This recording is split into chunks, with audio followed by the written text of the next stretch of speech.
नमस्कार, सुप्रभातम, good morning. My name is SP Joshi और स्वागत है मेरे आज के ब्लॉग नानू किसानों में। और दोस्तों, आज हूँ मैं अपने घर में और आज ब्लॉग की शुरुआत करूँ अपने खाली वाले रूम से। तो आज है फूल वालों की सैर और आज लगभग स्कूल में भी एक आध घंटे के लिए जाना होगा। फिर भी जो भी है जैसा भी है, आपको आज की जो छोटी सी दिनचर्या होगी वह भी आपको दिखाने का प्रयास किया जाएगा। खैर, आज देखते हैं आज की दिनचर्या में क्या क्या है। तो शुरुआत करते हैं अपने दिनचर्याओं की और मिलते हैं अपने पूरे दिन भर आज के ब्लॉग में। तो चलिए, समय हम किचन में मैंने कर दिया लाइट्स देख के आंख बंद। तो वहीं बन गई आज हरी भुज्जी किचन से, जो किचन में दिखा रहा हूँ मैं आपको। और साथ ही अब आप समझ सकते हैं कि यह खीर भी नहीं है और सेमिया भी नहीं है, लेकिन इसमें पानी इतना डाल दिया गया तो क्या हो सकता है। तो दोस्तों, आज मैडम जो बना रही है छंचा अथवा पोलो अथवा और क्या क्या बोलते हैं कौन पोलो छंचा, और बाकी मुझे नाम पता नहीं। आप लोग बताइए कमेंट्स में कि क्या क्या नाम होता है इसका। और आज आपको दिखाते हैं कि पोलो बनता कैसे है। तो पोलो में डलेगा अभी थोड़ी देर बाद एक स्पेशल चीज़, और भुज्जी भी खरीदी जा रही है। भुज्जी हरी सब्जी और पोलो का जो तोड़ है वह किसी और का नहीं। और साथ में अगर चटनी हो मुर्रिया की, तो कहने हैं क्या, मुर्रिया की चटनी हमने भर रखी अपनी पूरी डिब्बी, ये है। और साथ में जो पोलो में पड़ेगा ये है। असल में लोग झंगराल डालते हैं और झंगराल में पोलो तो कर अलग ही होता है, लेकिन यह थोड़ा उसका भी थोड़ा एक अलग रूप है, जिसको आप बर्द के चावल और क्या बोलते हैं, सावक के चावल बोलते हैं। तो हम डालते हैं इसको बेहतरीन तरीके से। इसका पोलो जो स्वाद होता है वो दूसरा नहीं होता है। अरे देखो यहाँ के बाद है। तो ये लोग अभी ऐसा लग रहा है कि ब्लॉग बनाना सीख रहे हैं। अभी को कल से भिगाना पिघना जो पता नहीं है आजकल जमाना। तो पोलो के लिए भिगा रहे हैं क्योंकि वह गीला था, तो शायद उसी में भिगाने की प्रक्रिया चल जाएगी। उसी को एक कटोरे का एक जग का इस्तेमाल में ले लेंगे और भिगा दिए हैं पोलो में डालने के लिए। सामों के चावल धोना ज़रूरी है किसी भी चीज़ को आजकल, क्योंकि सारी चीज़ें बाहर से आते हैं, सब पे केमिकल होता है। तो आज पोलो का बन रहा है सुबह नाश्ते के लिए पोलो, और साथ में हरी सब्जी और बनेगी रोटी। और ये देखो जी, ये डाल दिए झंगराल अथवा सामक के चावल। और ज़्यादा खट्टा नहीं होना चाहिए, खाया नहीं जाता। जिसको खट्टा खाना अपने नींबू निचोड़ ले। और ये हो जाएगा तैयार। तो बाकी उसके बाद में दिखाते हैं आपको। और दोबारा फिलहाल मैडम ने पोलो रख दिया चूल्हे में। और पहले के ज़माने में वे हम तो बढ़ा जाए वो कुक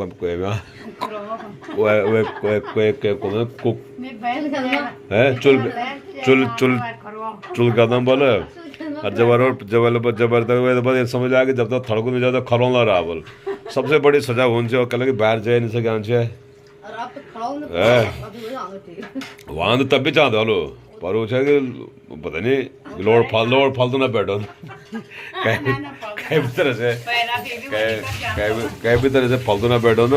और अरे ये देखो साहब, यहाँ पे क्या रखे हुए, देखो ये देखो ये देखो साहब, ये क्या रखे, ये है बेर।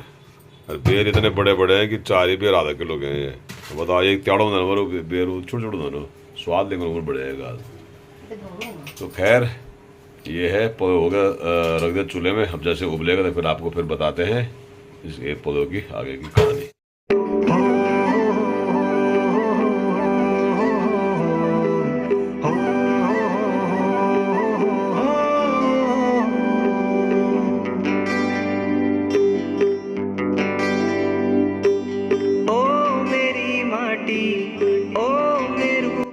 तो पोलो थड़क चुका मतलब उबल चुका है। हम इसको थड़कन बोलते हैं। और अभी पतला है ये, उबलते उबलते थोड़ा सा हल्का सा हार्ड सा होगा। हार्ड तो नहीं, पर मतलब खाने लायक हो जाएगा, ना पीने लायक ना खाने लायक नहीं। उसके बीच का जो होता है वो हो जाएगा। और ये है शानदार पोलो का मज़ेदार किस्सा। और आप देखते रहिए, पोलो लगातार भयंकर रूप से थड़क और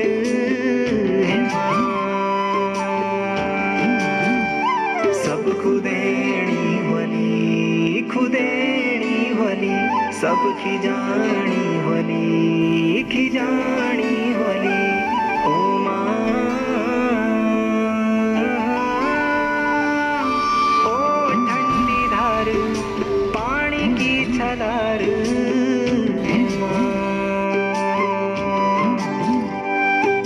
ओ मेरी नंदा ऊंचा कैलासू जान दपनी यख बैठी अपनू सोर्यास निहारी होली ओ माँ अपनू सोर्यास और साहब पौधो जो अगर आपने सपड़ांग मार के नहीं खाया तो स्वाद उतना नहीं आएगा। सपड़ांग मार के स्वाद बहुत मजा आ जाता है।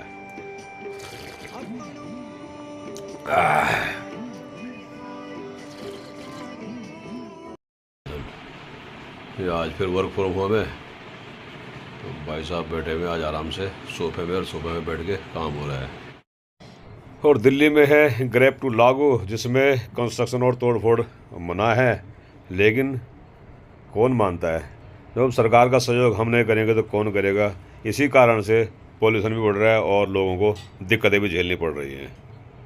और दोस्तों काफ़ी दिनों बाद शाम के टाइम पे आना हुआ छत पर, और छत में माहौल बढ़िया सा ठंडा, हल्का मतलब नरम, थोड़ी हल्की हल्की ठंडी हो रही है। और सामने दिखाऊं आपको नीचे स्कूल में तो बच्चे गेम खेल रहे हैं। ये देखिए सब अपनी प्रैक्टिस में लगे हुए हैं। वहीं कॉलोनी में भी कोई दिक्कत नहीं, सब ठीक ठाक, ऐसा नहीं है। लेकिन आसमान की बात करें तो आसमान में जो पॉल्यूशन है वो है अपने चरम पर जाता हुआ, और चरम मतलब कहीं ना कहीं समस्याएं हैं। तो यही बात है कि पॉल्यूशन अपने चरम पर और दिक्कतें बढ़नी शुरू हो चुकी हैं दिल्ली एनसीआर में। खैर अब यहाँ पे रहना है तो कुछ ना कुछ देखना ही पड़ेगा। तो यही है मामला, बाकी ऐसा कुछ नहीं। और यही हाल रहा तो ग्रैब 3 लागू होने में भी ज़्यादा टाइम नहीं बचा हुआ। शायद 2-3 दिन में यह भी लागू होने के चांसेस पूरे हैं। खैर यह तो है फ़िलहाल की स्थिति, देखते हैं अभी आगे होता है क्या। और दोस्तों बात की जाए गांव की तो गांव में ये भूत जोलिका, क्या बोलते हैं, भूत जोलिका मिर्च या गोल मिर्च या जो लौंगी मिर्च, क्या क्या नाम, कई नामों से जाना जाता है इनको। और वो मिर्ची पहले तो बिल्कुल सही नहीं हो रही थी, लेकिन अब लग रहा है कि इन मिर्ची में मिर्ची थोड़ी बहुत सही लगनी शुरू हो चुकी है और अच्छी मिर्ची है, ठीक ठाक हो रही है। उस साल देखा जाए तो ज़्यादा नहीं लगा रहे थे, लेकिन जितने लगा रहे थे उससे अच्छी पैदावार हो रही है, ऐसी बात नहीं है। लेकिन ये मिर्ची बहुत तेज होती है और इसको अलग से खाना मुझे लग रहा है कि थोड़ा सा दिक्कतें पैदा कर सकता है, इसलिए इन मिर्चों को मिक्स करके ही किया जाएगा। और यह वीडियो भेजिए छोटे भाई हरीश ने, जो कि लाला जी भी बने हुए आजकल हमारे, और साथ ही गांव के घर भी देख रहा है, गांव में भी देख रहा है आराम से सारा काम धाम। तो अच्छा है, जिम्मेदारियां लगातार बढ़ती हुई छोटे की, और देखते हैं कि भी क्या क्या जिम्मेदारियां संभालता है। संभाल लेगा, खैर ऐसी बात नहीं है, मजबूत है, कर्मठ है, सब कुछ संभाल लेगा। लेकिन फिर भी अच्छा लग रहा है कि ये मिर्ची भी बढ़िया हो रखी है, क्योंकि इन मिर्चों को लग रहा था कि पहले ऐसी रिपोर्ट आई थी कि मिर्च सही है नहीं, लेकिन अब पता चल गया कि मिर्ची कुछ ना कुछ ठीक हुई है और अच्छी खासी पकी दिख रही है, जैसे बिल्कुल जैसे स्ट्रॉबेरी की तरह दिख रही है। बल्कि एक दिन मैंने यहाँ नीचे हमारे संडे वाले कुक रहती थी, उनको भी एक मिर्ची हमारी मिसेज ने ऐसी स्ट्रॉबेरी बोली खिला दी, बिल्कुल दिखने में वैसे ही है। और उनकी जो हालत हुई तो भगवान ही मालिक है, क्या हालत हुई थी, क्योंकि उन्होंने पानी और मिठाई खा के भी मिर्ची खत्म नहीं होगी। तो ये मजाक भी भारी पड़ सकता है, इसलिए इन मिर्चों से मजाक तो कतई नहीं करना चाहिए। खैर अच्छा है कि मजाक भी चलते रहते, लेकिन खतरनाक मजाक थोड़ा सा कई बार समस्या खड़ी कर देता है। तो अब इन मिर्चियों का मजा भी लेंगे, क्योंकि पहली बार हमारे ऐसी मिर्चियाँ ये वाली मिर्च हुई है, तो मुझे लगता है इसके बीज बना के रखेंगे और भी इनको बोने का प्रयास किया जाएगा। तो देखते हैं, यही रिपोर्ट थी आज की गांव की। और गांव में बाकी अभी मौसम भी ठीक ठाक बना हुआ है, बारिश हो नहीं रही है, जिस कारण थोड़ा सा जो हमारे छोटे मोटे किसान हैं जो उनको दिक्कतें होनी शुरू हो गई, क्योंकि कहीं हल लगाना है, कहीं गेहूँ बोना है, कहीं कुछ करना है, कहीं ये चीज़ें नहीं हो पा रही हैं। बाकी आप लोगों की दुआ से दुकान भी ठीक चल पड़ी है और आप लोगों का सहयोग हमेशा बना रहेगा, तो मुझे लगता है कि आगे और अच्छा चलेगा और ठीक ठाक चलेगा।